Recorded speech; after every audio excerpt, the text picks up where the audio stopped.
Bienvenue dans PAF numéro 6. PAF, vous le savez, ce sont des débats autour de l'actualité avec une bande. D'ailleurs, si vous voulez nous rejoindre, vous pouvez, vous nous contactez, puis vous viendrez ici. Mais pour l'instant, je vous présente ceux qui sont là.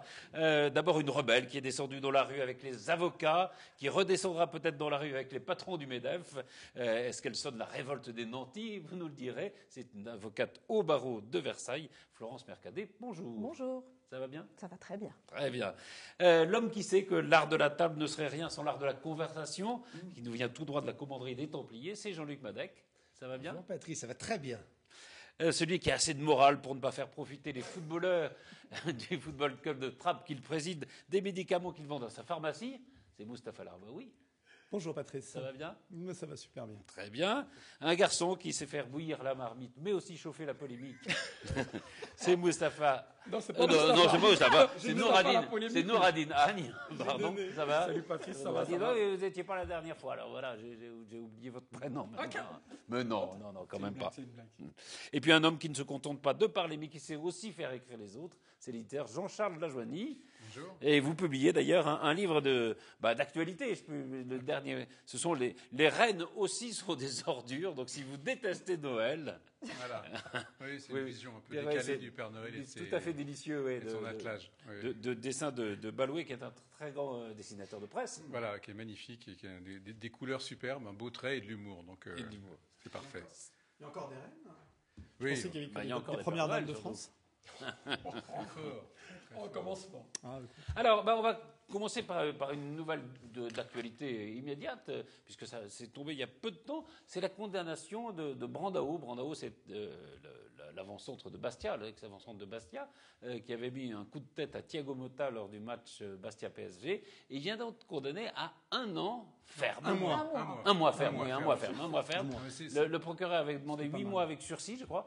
Il a été condamné à 1 mois ferme, mais la prison ferme, ça vous appelle quel commentaire, Jean-Charles? C'est absolument scandaleux comme décision. Enfin, je veux dire, rien ne justifie ça. On passe son temps, à juste titre, parfois, à dire qu'il ne faut pas embastiller à tour de rôle. Et là, ce type qui s'est bagarré, enfin, je veux dire, c'est un truc assez commun. Notre ami nous le dira dans le foot. Enfin, je veux dire, c'est pas du tout bien ce qu'il a fait, je suis d'accord. Mais ça Non, ne ça se voit nécessite en aucun cas 1 mois de prison ferme. Il y avait qu'à le condamner à une énorme amende. Il est plein aux as, il pouvait payer. Et puis le faire jouer avec des footballeurs. C'est pas, par exemple, avec les footballeurs du football club de Trappes. Il aurait appris On n'accepte pas les voyous à au Trappes. type Ouais. à jouer au football, ça aurait été très bien. Et puis à ce compte-là, si on met vraiment Brandao 1 mois en prison, Zidane, il fallait le mettre 2 ans en prison. Parce qu'il a fait. Mais non, mais Le même coup de tête, mais non, mais si c'est Non, ça. non, parce que c'était pas Mais prémédité c'est pas- dans attends, un cas. Hein. ce sont les mêmes injures, Ah chacun. bah bon, pour vous, c'est trop, Ah, bah, Jean-Luc? c'est un scandale. Ah non, c'est pas assez. Non, c'est un an ferme au minimum. C'eût été sous la Révolution, c'était la guillotine.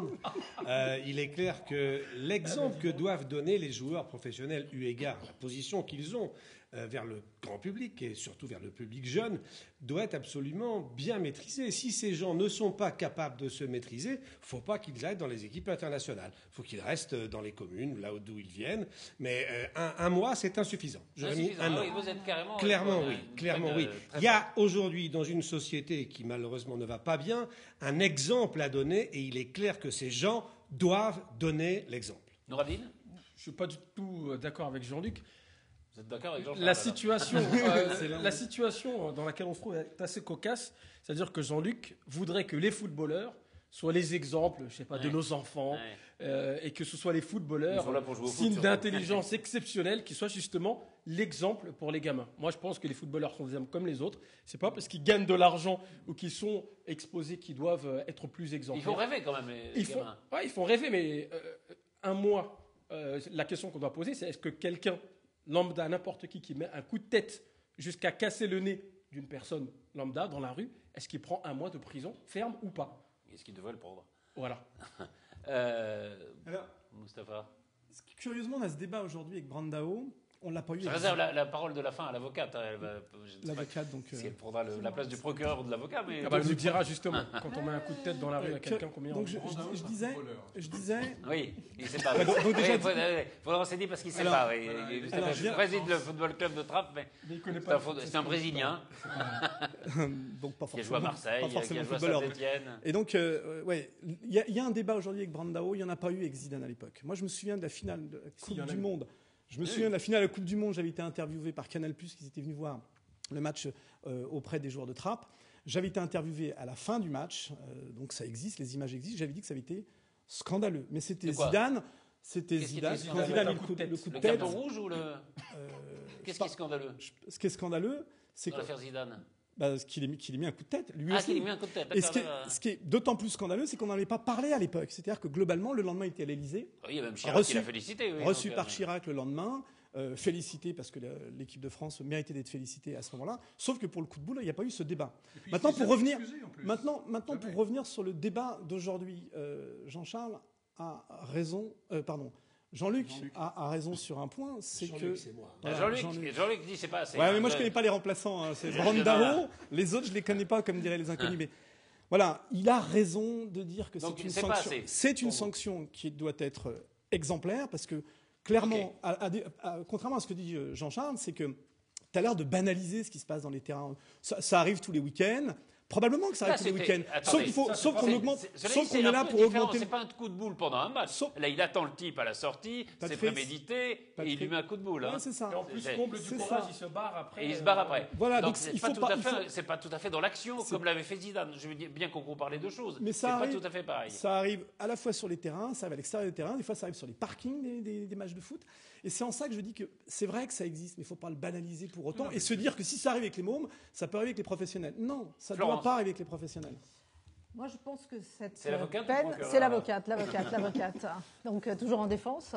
Mais je trouve qu'un mois ferme, ça n'a pas beaucoup de sens en termes de compréhension de la peine. Ouais. C'est-à-dire qu'une peine pénale, elle doit être adaptée à la personnalité de la personne qui est jugée et elle doit être comprise. Et là, en l'espèce, il faut qu'elle soit comprise au-delà de Brandao parce qu'il y a les petits joueurs de foot, de Trappes et de partout.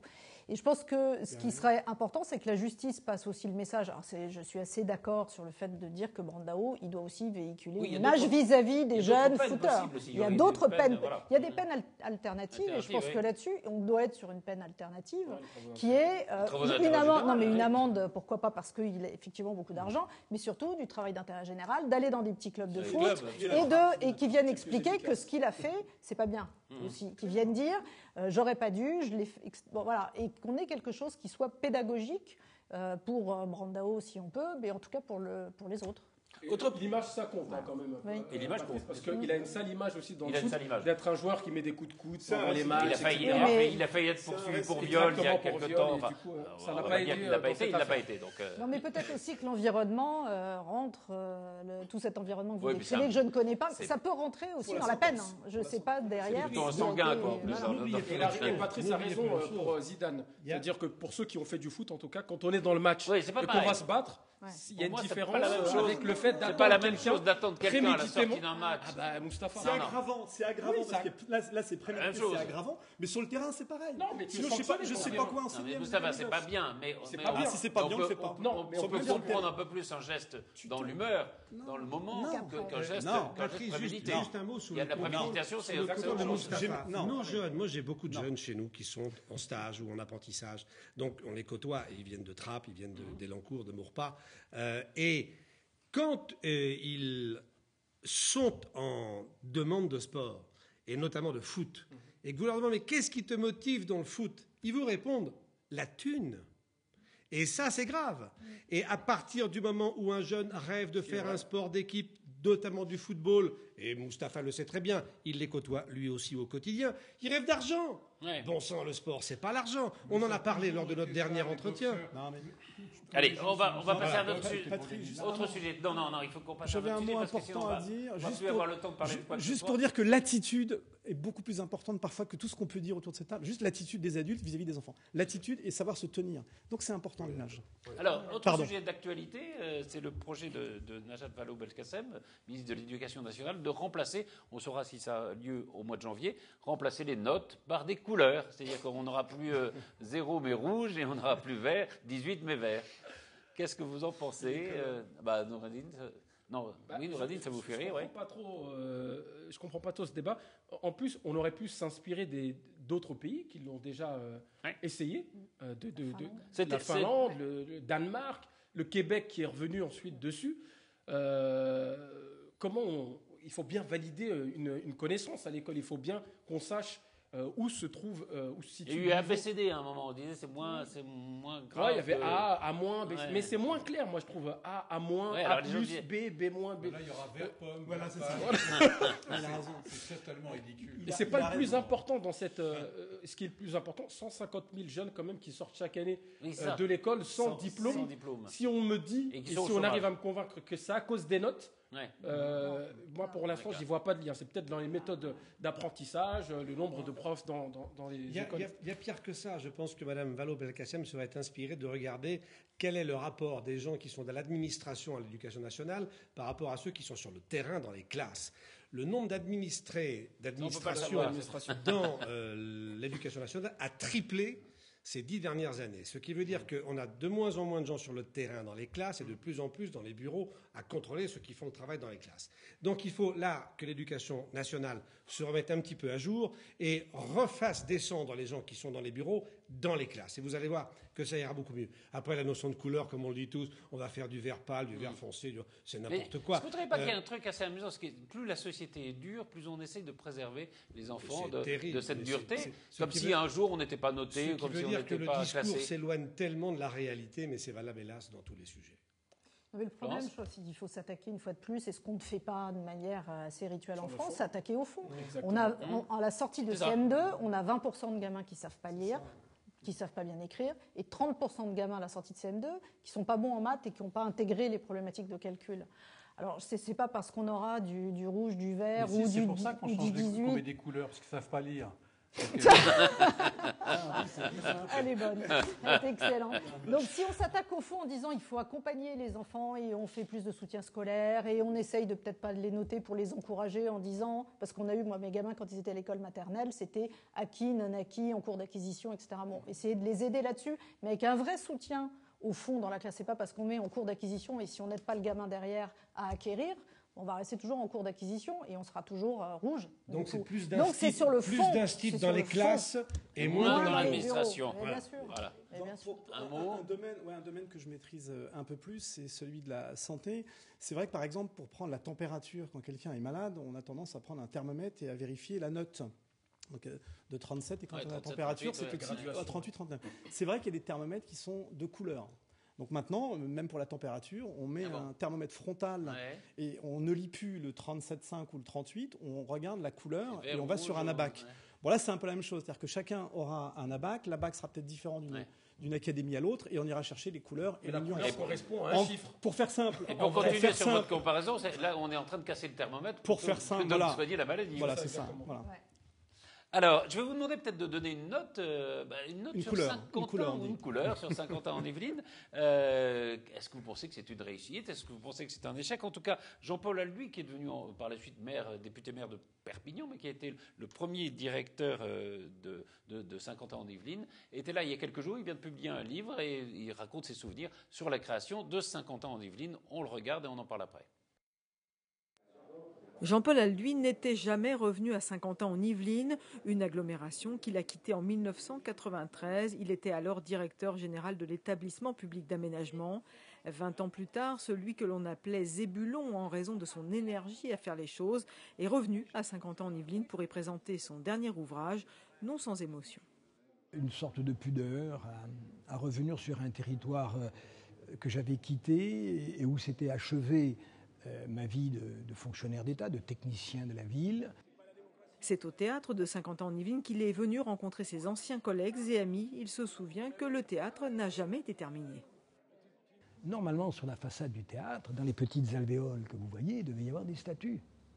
Il manque des statues sur cette façade. Il manque tout. Il faudra un jour que l'on mette dans chacune de ces niches une statue telle que c'était prévu dans le premier projet.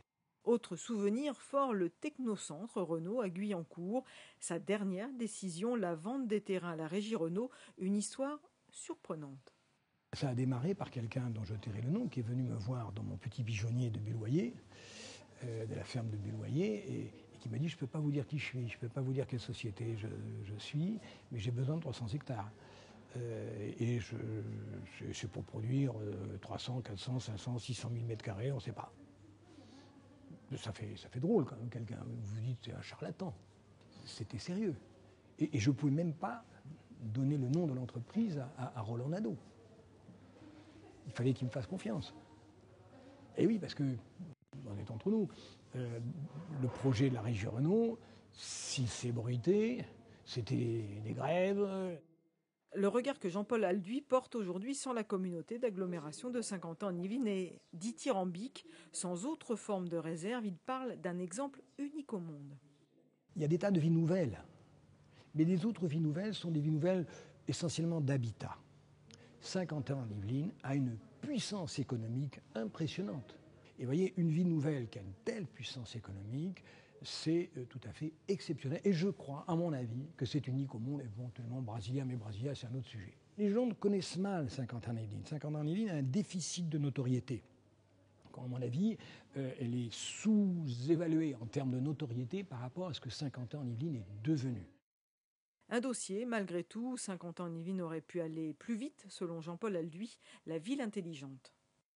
Cette ville avait tous les moyens pour être le laboratoire de ce qu'on appelle aujourd'hui la ville intelligente, c'est-à-dire la ville qui utilise toutes ces nouvelles technologies de la communication pour faire en sorte que tout citoyen, avec son smartphone, sache exactement ce qu'il a derrière dans le commerce, ce qu'il a devant dans l'hôtel, les services publics, l'arrivée du bus, les parcs de stationnement, la sécurité de la police, etc. La ville nouvelle aurait pu être la ville modèle, la ville exceptionnelle. Vous savez, aujourd'hui, on va à Fribourg en Allemagne pour voir ça. Ouais, on aurait pu venir à Saint-Quentin-en-Yvelines. Voyez, bon. Donc là, peut-être que là, mais je m'en suis expliqué avec le président Laugier, les obstacles sont essentiellement des obstacles juridiques avec les différents opérateurs, hein, d'après ce que j'ai compris. Mais ça, c'est bien français. Hein. Après 50 ans en Yvelines, Jean-Paul Alduy a quitté la fonction territoriale pour s'engager en politique. D'abord maire de Perpignan, puis, ironie de l'histoire, président lui-même d'une communauté d'agglomération. Il a, dit-il, d'ailleurs beaucoup appris ici. Voilà, c'était un sujet avec quand même les vieux de la vieille, parce qu'il y en avait un qui dormait. Enfin, non, mais c'est les pionniers de Saint-Quentin en Yvelines. À votre avis, donc, plutôt réussite ou plutôt échec? Vous allez dire plutôt réussite, je suis sûr, mais enfin bon. Bah, c'est une réussite puisqu'il le dit, et puis on a eu le président, c'est un argument, ça. Qui est venu pour dire qu'il n'avait fait que des bonnes choses. Donc, a priori, c'est une réussite. Simplement, il y a deux choses dans ce reportage, c'est que le technocentre, si j'écoute bien ou si j'ai bien entendu, c'est presque le fruit du hasard qu'on ait eu quelque chose d'assez aussi important, puisque ça a été fait comme il le dit. Et deuxièmement, on a bâti quelque chose, donc il y a eu beaucoup de béton, beaucoup de grues, on les a vus. Ouais. L'essentiel n'a pas été fait, donc finalement, je ne sais pas si c'est une si grande réussite. Oui, c'est ça. Est-ce que aussi on n'est pas sur des schémas qui sont un peu anciens? C'est-à-dire, on fait beaucoup de béton, on dépense beaucoup sur les transports en commun, alors qu'on sait peut-être que d'ici 10 ans, les gens se déplaceront plus beaucoup de chez eux et qu'ils auront des voitures toutes simples et qui ne consommeront rien. C'est-à-dire est-ce qu'on n'est pas sur des schémas un peu anciens sur ces villes nouvelles? Quasiment soviètes. Non, moi, si je peux me permettre. Je connais cette ville depuis 25 ans. On a le restaurant qui est dans la commanderie. La commanderie appartenait à l'établissement public d'aménagement. Et d'ailleurs, c'est l'EPA et Alduy en particulier qui ont sauvé ce bâtiment qui est le plus ancien de la ville nouvelle, un XIIIe siècle. Ce qu'il faut savoir, c'est qu'à l'époque où la ville nouvelle naît, Elancourt, c'est moins de 1000 habitants, c'est près de 30 000 aujourd'hui. Et finalement, quand même, la ville nouvelle, grâce à des types brillants comme Jean-Paul Alduy, a réussi à sauvegarder à la fois des notions d'emploi, de développement d'activités professionnelles, industrielles, etc., et en même temps un habitat plutôt de bonne qualité. Et si on compare la ville nouvelle de Saint-Quentin-en-Yvelines avec Cergy-Pontoise, Évry, Marne-la-Vallée, etc., très honnêtement, Saint-Quentin-en-Yvelines se porte beaucoup mieux. On le doit à des gens comme Jean-Paul Alduy, mais aussi à d'autres élus qui étaient le SAN d'abord, puis la Casqui maintenant. Et honnêtement, ils ont fait un bon travail. Alors, bien sûr, tout est perfectible, mais en même temps, connaissant bien Jean-Paul Alduy pour l'avoir fréquenté pendant de nombreuses années et pour l'avoir connu ensuite comme maire de Perpignan, c'est un type brillant. Absolument. Florence, vous êtes installée, vous moi, je suis installée depuis peu de temps, depuis un an, mais je fréquente le territoire. Je fréquente le territoire depuis très très longtemps, depuis 1994, donc je le connais bien. Et je pense que c'est plutôt, moi je serais plutôt d'accord de dire que c'est une réussite. Je suis assez d'accord avec Jean-Luc. D'abord, on a des tas d'entreprises qui arrivent régulièrement et qui s'installent à Saint-Quentin-en-Yvelines. C'est une réussite. C'est une réussite. Économiquement, c'est une réussite. Sur le plan du logement, je crois qu'il y a un petit souci parce que des gens quittent un peu le territoire et on a du mal à attirer de nouveaux habitants dans le territoire. Alors peut-être aussi que le prix du logement a grimpé, ce qui est peut-être aussi un souci en termes de prix de loyer d'habitation. Mais je pense qu'il faut mettre un peu la gomme sur le logement. Alors moi, j'habite pas 50 ans. J'habite Elancourt, à 5 minutes du restaurant Le Tablier. Il y a une vie. Par contre, effectivement, parce que c'est la nature des choses, les commerces sont très éparpillés. Exactement. On a essayé de faire un centre-ville avec le centre commercial de Saint-Quentin en Yvelines. Vous avez vu qu'à côté, le développement de SkyWest est un échec total. Ce qui s'est passé un petit peu autour a été un peu raté, mais là, c'est très difficile. C'est pas des voyants, hein, les gens qui font les développements urbains, très puis c'est difficile. Ce que je dis, c'est qu'il faut prévoir très longtemps à l'avance des choses qui vont être démenties par l'évolution de la vie. C'est ça qui est compliqué. 7 communes, et chacune des 7 communes a cherché à garder aussi sa personnalité. C'est très compliqué. C'est pour ça qu'on a beaucoup. Cependant, malgré tout, je crois que comparé aux autres villes nouvelles, plutôt bon vivre. Oui, absolument. Il fait bon vivre. Donc c'est vert, plutôt vert, plutôt vert. Sauf si l'émission dure un peu plus longtemps sur ce sujet, je sens que la pente est en train il était vert très clair, il est plutôt vert foncé là à la fin. Après, ce qui est un peu curieux, c'est qu'on ne peut pas juste comparer à d'autres villes nouvelles, parce que ça n'a pas beaucoup de sens. Il faut comparer une ville normale, et la vraie question, c'est est-ce qu'on a envie de s'installer et d'acheter un appartement ou d'habiter à 50 ans en Yvelines? La seule question, elle est là, on s'en fout des autres villes nouvelles. Je ne suis pas d'accord. Regardez, il y a une ville nouvelle fantastique qui a été construite par Louis XIV qui s'appelle Versailles. Voilà. Il y a construit un palais absolument extraordinaire. Et bien Versailles vit toujours plutôt pas mal. Mais Versailles fut une ville nouvelle et c'est Louis XIV qui l'a créée, comme Charles de Gaulle créa les villes nouvelles autour de Paris pour désenclaver la capitale. Et de la même façon que Lully faisait de la musique contemporaine à l'époque. Absolument. On va passer à un anniversaire, c'est les 30 ans des Restos du Cœur, avec toujours autant de repas servis, même de plus en plus, puisqu'il y en avait à peu près 6,5 millions la première année. Je crois qu'il y en a 130 millions de servis aujourd'hui. Le lancement justement de la 30e année des Restos du Cœur, c'était cette semaine. Plus de 700 kilos de denrées viennent d'être livrés. De l'autre côté, la salle d'inscription pour cette nouvelle campagne ne désemplit pas. Dans cette antenne des Restos du Cœur, 66 bénévoles accueillent les familles en difficulté. Notre rôle, c'est de faire en sorte de pouvoir accueillir tous ces gens, que ce soit pour la partie alimentaire que pour l'aide à la personne, bien sûr, parce qu'on ne fait pas que de l'aide alimentaire. On les aide un peu dans leur démarche sur un tas de domaines.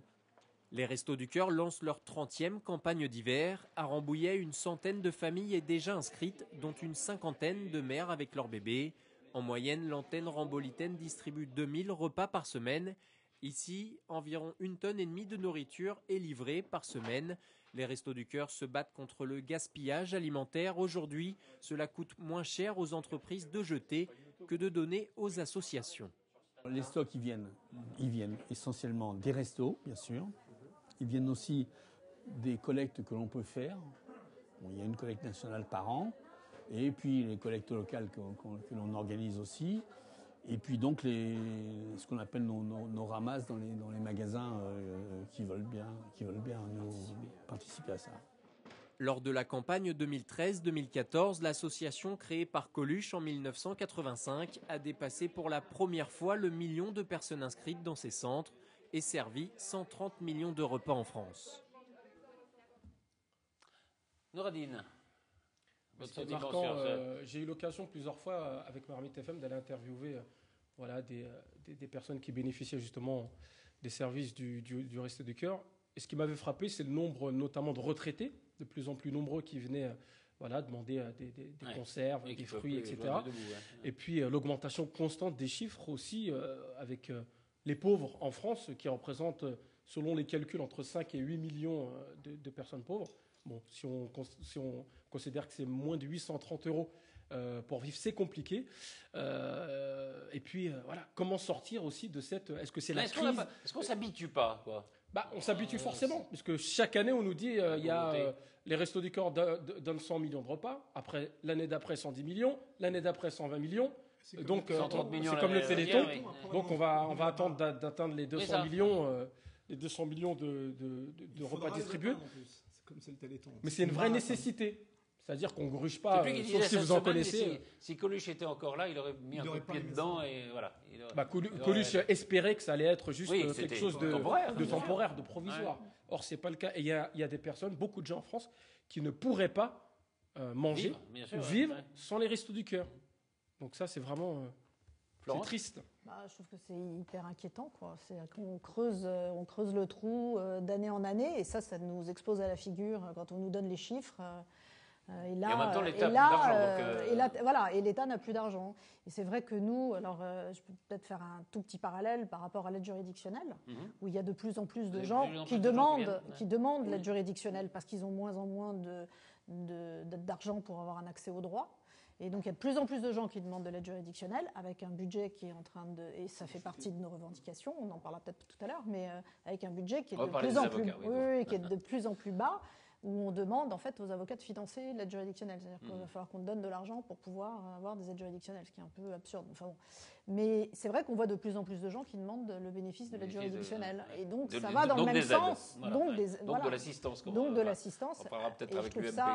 Je trouve ça inquiétant et je trouve qu'il faut absolument pas s'y habituer du tout, non ? Jean-Charles ? Oui, c'est bien évidemment. En fait, de toute façon, c'est horrible. Tout le monde a le même discours.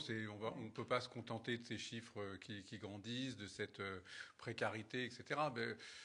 Après, le seul point positif, c'est que il y a un nombre de bénévoles absolument incroyable et que le système fonctionne remarquablement bien. Voilà, moi c'est ça que je veux mettre en avant parce que effectivement, bon, je veux dire, on pourrait gloser pendant des heures sur la situation de l'économie et de la précarité, mais ce qui est génial, c'est cet enthousiasme, cette solidarité de tous les gens qui s'occupent des Restos du Cœur. Voilà, ça, je trouve ça génial. Mustapha ? C'est ce que Jean-Charles vient de dire, en fait. C'est à ça que je pensais. Merci. Je me suis dit, finalement, est-ce que la bouffe n'est pas un prétexte pour le coup ? En réalité, c'est une nécessité. Mais pour le coup, tous ces gens qui sont autour, est-ce que ça ne serait pas les derniers à vouloir que ça s'arrête parce que ça les occupe ? Ce qui prouve bien que le monde associatif existe. Non, quand même. C'est assez ignoble. Non, c'était cynique. C'est juste que ça prouve bien que le monde associatif... Vous avez pris un coup de boule ça prouve que le monde associatif existe, qu'il est vivant et qu'il se retrouve au Restos du Cœur, mais il se retrouve dans d'autres associations. J'ai moi-même créé Pharmacitoyen. Et Pharmacitoyen récupère du matériel médical. Des médicaments des fauteuils roulants. Non, pas de médicaments. Rien d'ingérable. Uniquement des fauteuils roulants, des orthèses, des prothèses, pour des gens qui sont vraiment pour des problèmes de mutuelle et à qui on peut donner ce type de matériel. Donc c'est la même forme. Et on a tous ces bénévoles qui gravitent autour de l'association. D'ailleurs, on les retrouve dans le football également. Donc, bien sûr, c'était cynique de ma part, mais ça voulait dire ça. C'est-à-dire que vraiment, ils y sont attachés aussi. Et c'est aussi un trait de la société française. Oui, on est dans une société qui est quand même assez solidaire. Très solidaire. Les associations ont de plus en plus de mal à recruter les bénévoles. Attention. Même les Restos du Cœur ont failli. Ils ont lancé beaucoup d'appels aux bénévolats. Il y a un dessin d'humour qui va faire plaisir à notre ami Jean-Claude. C'était un dessinateur. Décidément, on change tous de nom. Jean-Luc. C'était l'entrée d'un restaurant, il y a marqué Resto du Cœur, et puis il y avait le maître d'hôtel qui était là et qui criait vers la salle en disant une table pour 8 500 000. C'était très très drôle. Très joli. Jean-Luc, vous pensez qu'on pourrait avoir peut-être une solution ? Ah oui. Juste 3 mots. D'abord, l'Europe a aussi tiré le tapis sous les associations. Et ils ont, non, elle est revenue en arrière. Fermé la porte à plein de choses. Coluche visionnaire, moi je trouve ça quand même extraordinaire que ce bonhomme qui aurait mérité d'être président de la République à la place de bien d'autres individus. Il n'aurait pas dit non à un moment. Oui. Donc, visionnaire. Vous avez remarqué que ces sketchs n'ont pas pris une ride. Écoutez-les. Sur la société, le chômage. Quand même, vraiment, il y a des sketchs qui n'ont pas pris une ride. Et puis, enfin, sur la précarité et la pauvreté, aujourd'hui, sincèrement, il y a une solution simple. Il y a du travail chez nous, plein. Moi, j'ai une modeste entreprise où j'ai 10 salariés. Le salaire moyen de 10 salariés, c'est 1 500 € net. Ça fait 3 000 € de charges pour l'entreprise. Par 10, ça fait 30 000 € par mois. Par 12, ça fait, vous l'avez compris, 360 000 €. Eh bien, faites un calcul simple. Réduisez les charges patronales et les charges salariales. Juste ce qu'il faut pour qu'évidemment, nous puissions payer quand même nos assurances maladie, vieillesse, retraite, etc. Et je vous assure que demain matin, pour ce qui me concerne, je suis prêt à engager 3 personnes, à condition que je reste avec la charge de salaire identique, ou même un peu supérieure, mais dès lors que je puisse donner à mes salariés plus donc vous embaucheriez de si ça coûtait moins cher. Oui, j'embaucherai évidemment. Et là, moi, sur 10 salariés, j'en prends 3 de plus. Ah oui, ça fait 30%. Le choix est simple. Si vous je les trouverai. Et vous savez, on ne va pas faire le débat là-dessus, parce que c'est trop long. Mais oui, on peut les trouver, on peut donner du courage aux gens. C'est plein emploi, si c'est 30% absolument. C'est quoi ? C'est, pour moi, 2 chômeurs à engager demain et un fonctionnaire. Tout le monde sait aujourd'hui qu'il y a à peu près 1,5 million à 2 millions de fonctionnaires de trop dans ce pays, notamment dans les collectivités territoriales. Tout le monde sait, sauf les fonctionnaires. Non, les fonctionnaires le savent aussi, et surtout les hommes politiques. Seulement, personne n'ose le dire, ce qui est bien dommage. Heureusement, mon cher Patrice, tu as inventé la télévision libre. Merci à toi. Et je peux t'assurer que demain matin, on peut faire ça. Alors, j'ai, moi, des tableaux, des éléments très concrets de chiffres à proposer. On va essayer de les publier sur Internet, ça serait très bien. On peut les publier. Je te les ai envoyés.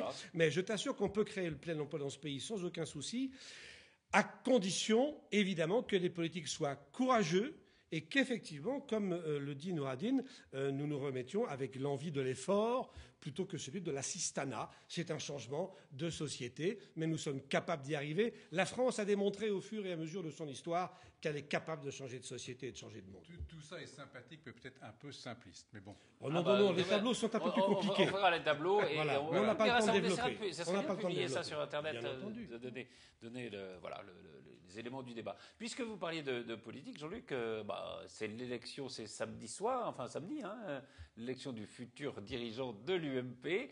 On a vu la campagne de Sarkozy, visiblement, bon, ça patine, ça prend pas, il commence à s'énerver. Je suis pas sûr que ça prenne pas. Hein. Ah bon? Je suis pas d'accord. Non, mais allez-y. Sarkozy est très fort. J'ai toujours dit à mes amis qui hurlaient quand je disais Sarkozy, c'est peut-être le meilleur d'entre nous, dans la communication notamment. Vous avez certainement entendu les récentes polémiques avec Rachid Dati. Oui, c'est ça. J'ai pris Rachid Dati parce que les paroles algériens et marocains, donc en matière de délinquance, elle s'y connaît. Mais surtout, la formulation est exceptionnelle. La formulation, comme pour dire que... moi, je trouve ça formidable en termes de... Non, mais c'est vicieux. Mais je trouve ça formidable puisque du coup, depuis hier, on ne parle que de ça. Et Sarkozy a réussi à se remettre au centre du débat. On ne parle plus que de Sarkozy. On a oublié Mariton, on a oublié le maire. Le maire vient de dire, finalement, je vais peut-être m'allier avec Sarkozy. Ouais, il commence à admettre que... Non, c'est là la force de Nicolas Sarkozy. C'est très fort. Parce que je disais, je crois que c'est dans le Nouvel Obs, c'est un de ses proches qui dit, voilà, mais en fait, il est revenu, mais ça l'emmerde. Comme ça l'emmerde, il est mauvais. Comme il est mauvais, il s'énerve. Et comme il s'énerve, il fait des conneries. Mais si c'est un mauvais qui gagne la présidence de l'UMP... Ça me paraissait assez résumé, la campagne, mais bon. Il est probable qu'il s'ennuie un petit peu, parce qu'un type qui a été président de la République, quoi qu'on en pense, c'est vrai que pour l'instant, il n'est pas débordé, il n'a pas les mêmes occupations que ce qu'il a eu pendant 5 ans. Donc ça, c'est pas très grave. Après, c'est vrai que pour la campagne, il fait une campagne qui est moins bonne, en tout cas moins tonitruante qu'on avait pu l'imaginer. C'est moins facile aussi. C'est moins facile. Mais ce qui est intéressant, je trouve, dans la campagne, c'est que le maire s'est un peu révélé, paraît être un type qui en a vraiment...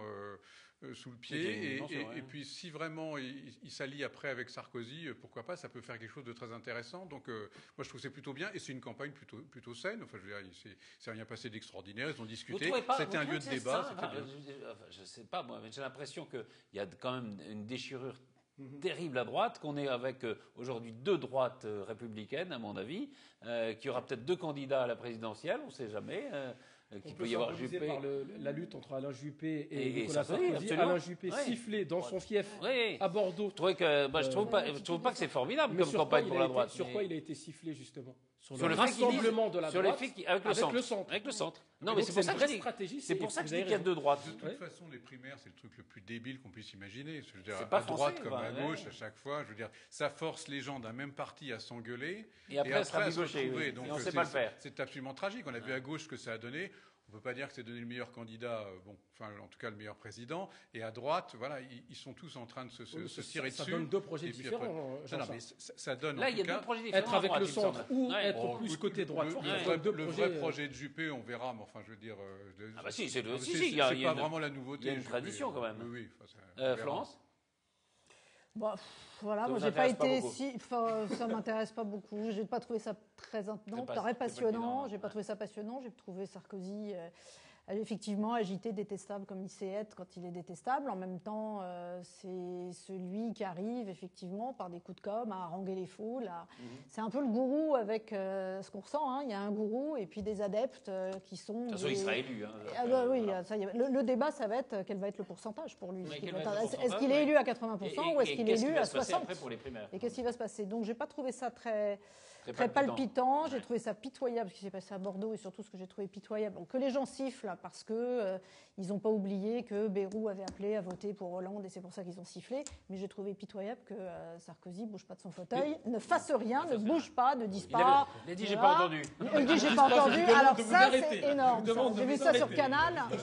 Il n'avait rien à faire. Pourquoi voulez-vous qu'il intervienne? C'est un débat devant des militants. Question d'être bien élevé. C'est pas tout le monde qui a voilà.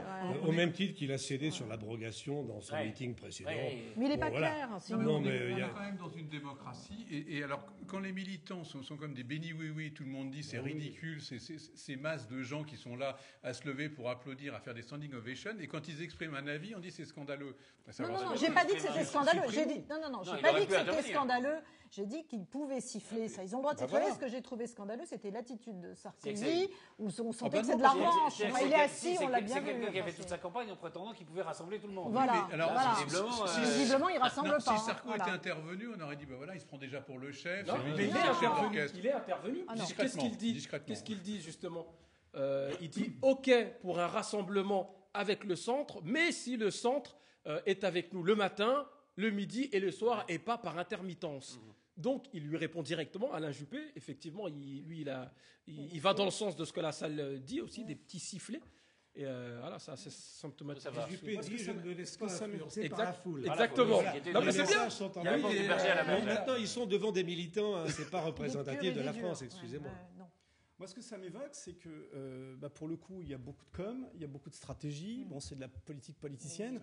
Ça fait partie de la politique, on est d'accord. Simplement, moi, je le regarde et je me rends compte que finalement, l'objectif est atteint. C'est d'arriver à ce que dans tous les plateaux de télé, dans toutes les familles, dans tous les bars, on parle de l'écume et qu'on ne parle pas de l'essentiel. Et pour le coup, l'essentiel peut-être que l'essentiel, ça serait éventuellement de masquer les affaires. Parce que dans cette histoire, moi au départ, j'ai vraiment cru qu'il ne pourrait même pas se présenter, j'ai presque envie de dire, à une mairie, à un département ou une région, parce qu'avec le type d'affaires qu'il a, j'ai pensé qu'il ne se présenterait même pas. Auquel cas, non, je dis... Et sur certaines affaires, pas mis en examen. Je dis probablement que je ne me serais pas présenté avec une affaire. Et là, pour le coup, il se présente d'abord à l'UMP, au présidentiel ensuite. Mais c'est vrai qu'il y a un élément dont on ne parle pas, c'est ça, et dont on ne parle plus. Parce que pour l'instant, il n'y a rien qui sort. L'élément fort, en dehors de ce problème d'affaires, parce que moi, ça me choque pas, tant qu'on n'est pas condamné, on est innocent. Et sur les 5-6 affaires dont on parle, je crois qu'il y en a très peu dans lesquelles il est vraiment mis en examen. Donc, bon. Mais je pense que le problème là-dedans, c'est que moi, je ne vois pas le fond. Et c'est quoi le projet politique? Quel est le projet politique pour 2017? Donc, ils sont avec une feuille blanche pour le moment. Le but des primaires, ça. Normalement, quand on vote, il faut quand même une campagne. Le moindre soupçon sur un homme politique, on parlait tout à l'heure des footballeurs qui étaient exemplaires pour les enfants du foot. Je pense que pour les politiques, pas simplement les enfants, mais pour les adultes, je pense qu'on doit être aussi exemplaire. Alors, je ne dis pas qu'il y a quelque chose. Je dis simplement qu'on a pris l'habitude en France que le moindre soupçon te fasse sortir de la voie politique pour te laver de tout soupçon, pour le coup, et revenir blanchi. Pour le coup, j'en suis d'accord. Là, c'est pas le cas. À la présidence. Tout ça est ridicule. Tous les hommes politiques, que ce soit Georges Tron, Éric Woerth, etc., qui ont été obligés de quitter leur ministère, il y en a eu aussi à gauche. Le nombre d'hommes politiques dont la carrière est ruinée, et après, il y a non-lieu sur non-lieu, c'est lamentable. C'est lamentable. Parce que Georges Tron, il a été... Bien sûr, il était complètement lavé de tout, et il a perdu son ministère. Mais il y a eu un coup de tête dans Brandao, tu es d'accord, Moustapha? Là, il y a soupçon de coup de tête. Soupçon de coup de tête, tu vois pas parce que je voudrais qu'on parle des avocats après, mais un mot sur... Est-ce que vous avez suivi la campagne anglaise de Valérie Trierweiler? Ah oui, moi j'ai appris un truc, c'est que ces livres-là, c'est pour ça que ça me touche un peu, mais ça s'appelle des Kiss and Tell. C'est-à-dire embrasse et raconte. Ouais, voilà, donc c'était le petit moment culturel. C'est un beau récit. Est-ce qu'elle représente les femmes, à votre avis? Bon, pas toutes. Enfin, non, je trouve pas ça. C'est pas très intéressant. Enfin, voilà, son bouquin est totalement inintéressant. Je pense que, enfin, moi, j'avais l'impression de lire un bouquin d'une ado, quoi. Mais bon. Mais oui, enfin, qu'elle soit blessée, elle s'est fait jeter de façon terrible. Nationalement sur les ondes. Le problème, c'est de savoir est-ce que ça porte atteinte, au fond, à la France, à la présidence de la République. Mais oui. Moi, j'ai 2 filles, mariées avec 2 gens absolument adorables. J'ai 2 petites filles sur 5 petits-enfants. Je souhaite vraiment que ni mes filles, ni mes petites-filles ne tombent sur un bonhomme comme celui sur lequel est tombée Madame Trierweiler. Alors maintenant, son sentiment de revanche, vraiment, j'approuve. Parce que je suis désolé, il doit y avoir un respect mutuel. Et là, Madame Trierweiler avait un compagnon qui la peut respecter. Ah bah après coup, bah tant pis, hein, voilà, les risques sont pris. Après, quand il y a des pots cassés, il y a des pots cassés. Cher hein. ami, quand Valérie Trierweiler a viré Ségolène Royal, elle n'était pas effondrée Totalement par la compassion toi, et par la gentillesse. Il lui fallu que M. Hollande, hein. qui avait fait 4 enfants à Madame Royal, lui demande le mariage. Évidemment. Ah. Oui, vous êtes très pour le le mariage. Problème, hein, un président de la République, pour la première fois, qui n'est pas marié, si je ne dis pas de bêtises, de la 5e République. Oui, non, il y en a eu sous la 3e, mais... Doumergue, c'est ça? Mais pas sur la 5e. Non. Du coup, peut-être les Français ne sont pas habitués à avoir un président célibataire. Il y a même des mariages qui se sont prolongés alors qu'ils n'existaient pas dans les faits. Enfin, ouais. Moi, je crois qu'il a une vertu pour moi, ce bouquin. Il a la vertu de. On va pas parler du livre, là, c'était plutôt la campagne. Je parle pas du livre, mais je parle de la campagne. C'est-à-dire qu'elle s'est présentée, elle a présenté son livre en Angleterre et probablement qu'elle ira en Italie et dans d'autres pays. C'est fait, donc, vous voyez. Il y a une vertu. Moi, je pense que c'est un peu comme toutes les stars. Quand les stars sont atteintes d'un cancer, elles ont une couverture médiatique faramineuse et elles peuvent parler de cette maladie. Et auquel cas, les gens se reconnaissent. Et là, j'ai l'impression qu'elle parle de la maladie d'amour. D'une part, ça au moins c'est une vertu. J'ai pas dit que ça n'avait pas un caractère de vengeance. J'ai pas dit tout le reste, mais on l'a déjà dit trop souvent. Je trouve qu'on tire un peu trop fort aussi. Moi, la seule chose qui me gêne, c'est ça. Elle court la maladie d'amour. Elle court la maladie d'amour. Merci. On va passer à un autre sujet parce que je voudrais qu'on en parle. C'est justement, est-ce que c'est la révolte des nantis? Les avocats étaient dans la rue cette semaine. Peut-être. Alors j'ai dit tout à l'heure que le maire fallait aller dans la rue. Non, mais les patrons peut-être réfléchissent au fait d'aller eux aussi manifester. Donc on regarde un sujet. Vous y étiez à Versailles avec les avocats dans la rue. On regarde le sujet. On en parle tout de suite après. Chers confrères, ce moment est un moment historique pour notre profession puisqu'à Versailles est rassemblée aujourd'hui la quasi-totalité des barreaux d'Île-de-France.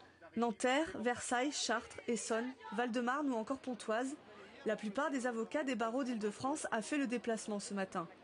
En ligne de mire, la réforme Macron et la création d'un statut d'avocat d'entreprise et l'introduction de capitaux. Ce que les avocats voient comme une perte d'indépendance de leur profession.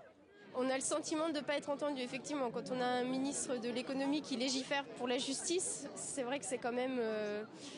c'est quelque chose qui n'est pas acceptable pour nous. Il n'est pas dans l'habitude des avocats de faire grève. Un avocat, ça travaille 70 heures par semaine. C'est pas son style de vie que de faire grève. On n'est pas là pour battre le pavé. On est là pour plaider, on est là pour défendre. Si on l'a fait, c'est vraiment parce qu'on avait le sentiment que le justiciable était au cœur réel du problème. Alors pour se faire entendre, une semaine d'action a été faite. Cette manifestation intervient après une grève et plusieurs suspensions d'audience.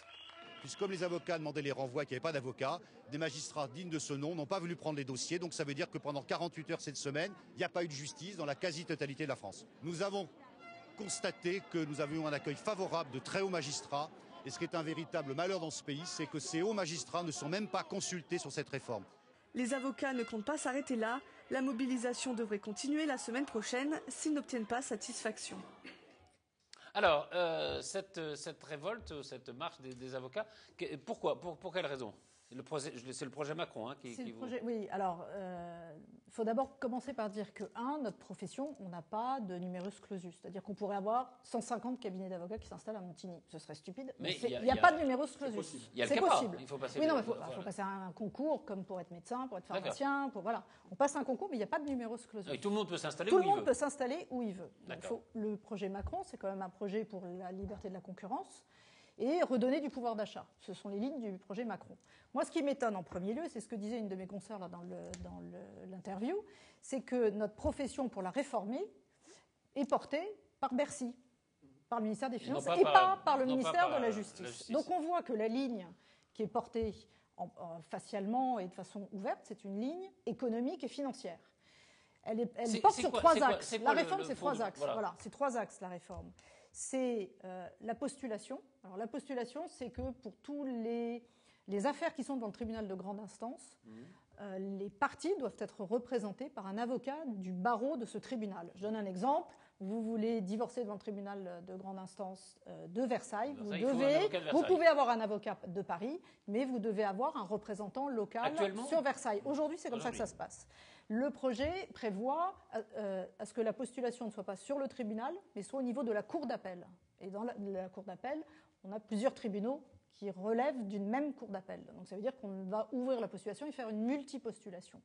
Ce contre quoi les avocats se révoltent par rapport à ce point-là, c'est que dans un certain nombre de tribunaux de province, je pense que c'est plutôt les cabinets d'avocats de province qui vont être touchés, c'est qu'il y a des petits cabinets qui vivent de ces postulations-là en disant, voilà, on a un procès à Vanves, vous avez un procès à Vanves, à Vannes, pardon, vous devez prendre un avocat de Vannes, votre avocat est de Paris, vous avez un représentant à Vannes, qui connaît le tribunal, qui connaît les juges, qui sait comment ça marche. C'est plutôt de revendication donc, on a, voilà. assez corporatiste.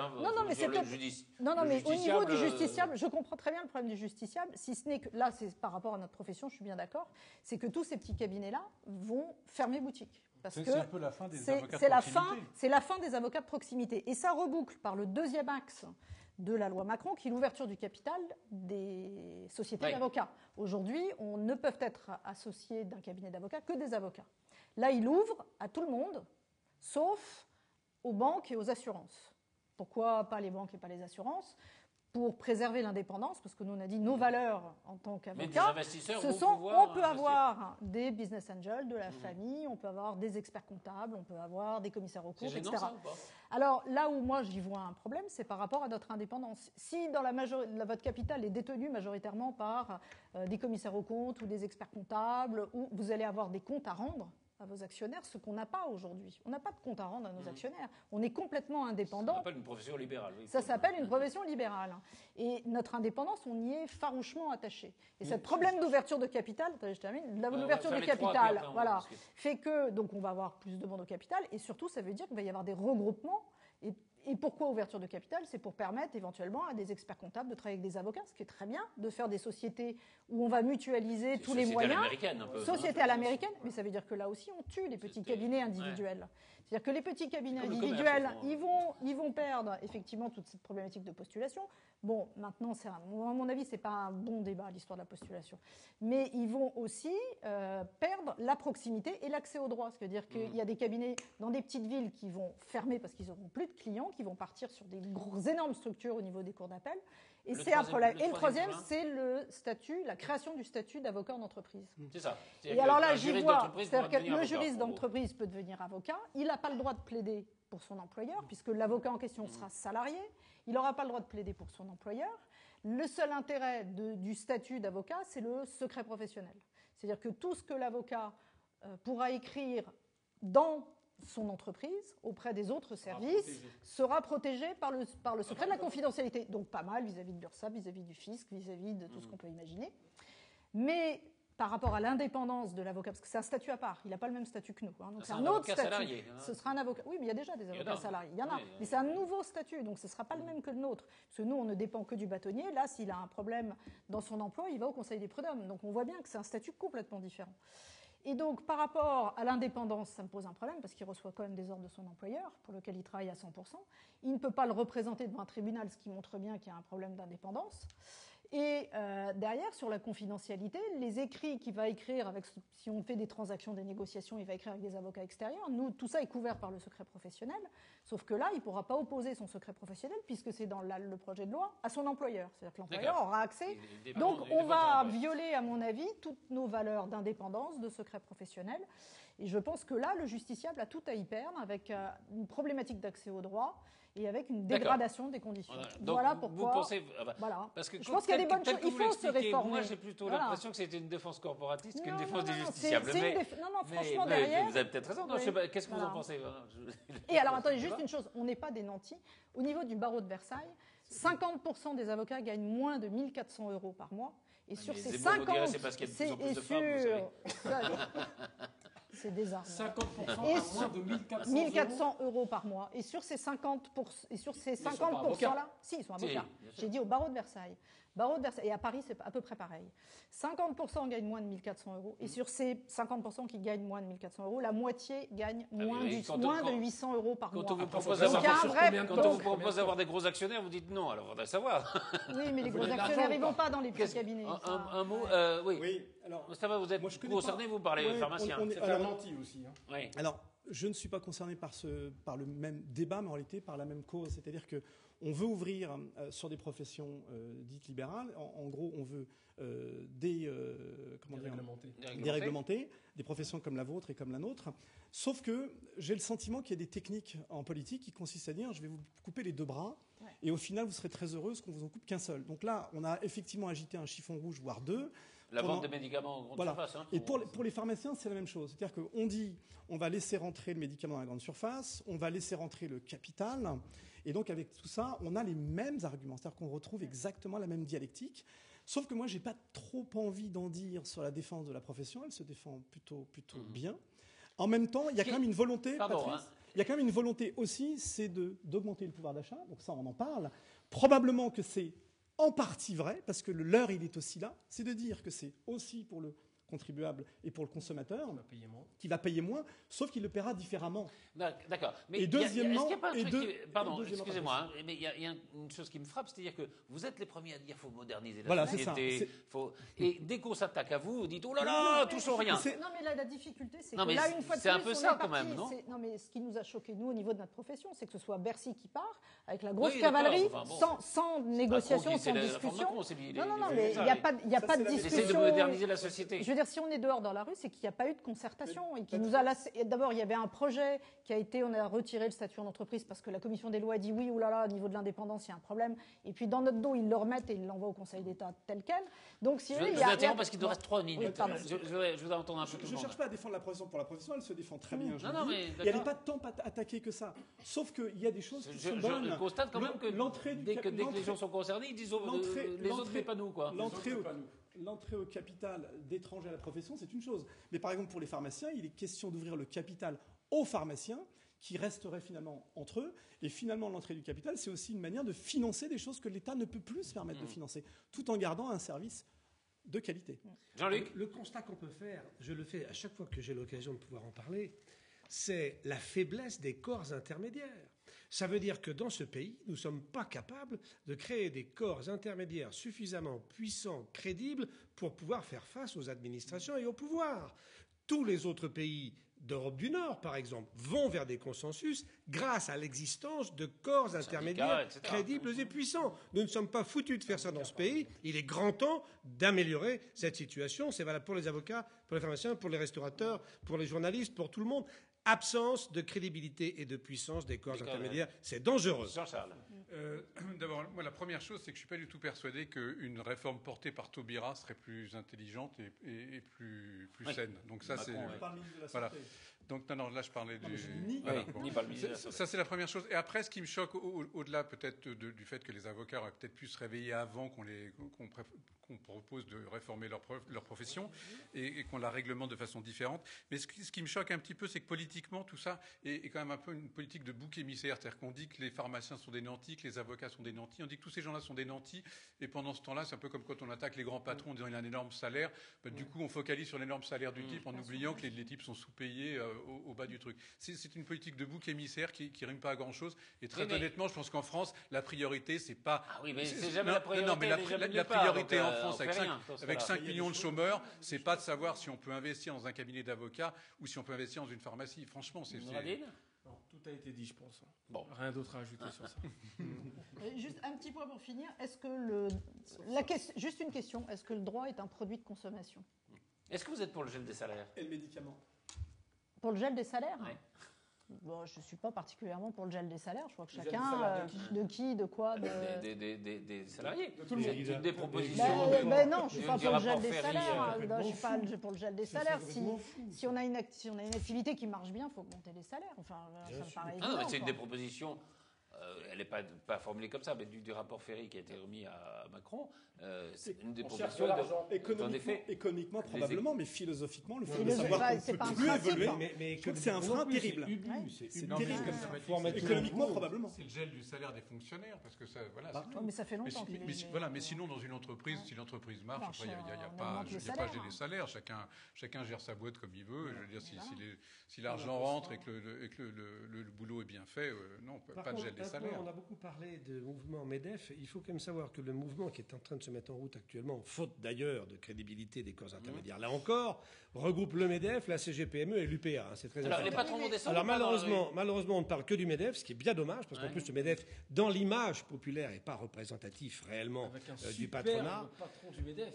Pour l'image du MEDEF, c'est sûr. Mais là, le mouvement qui est en route à l'égard des patrons, c'est le MEDEF plus la CGPME plus l'UPA. C'est important de le signaler. Surtout que les actions ne sont pas tout à fait les mêmes.